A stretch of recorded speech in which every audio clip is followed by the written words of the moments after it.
Okay, BIOS po ito. So, nangyari, ayun na yun. Sa mga nakasubaybay sa akin, tsaka mga naka-BIOS owner, alam nyo na yung issue na ito.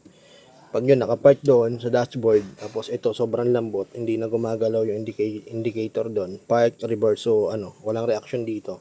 Kasi dapat pag ginalaw natin to, susunod yun. Halimbawa, naka-reverse to, dapat naka-reverse din doon.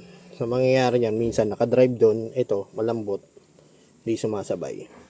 So, ayan, shifter bushing.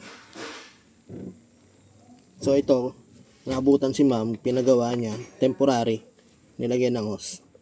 So, papalitan po ng bushing niya, may bushing yan dito, nadudurog. So, ayan. Sa mga BIOS owner, papalitan nyo na ho yan, pagka alam ninyo, lalo kung mataas na milyahe. Kasi abutan kayo sa daanan yan, hindi nyo masiship yan, hindi makakambyo. So, ito yung papalit natin. Ayan. Okay? Malabo yan. Shifter bushing. Sa lahat po ng mga naka-automatic, pero hindi lang sa BIOS yan. Nangyari sa ibang sakyan din yan, mga basta may bushing shifter.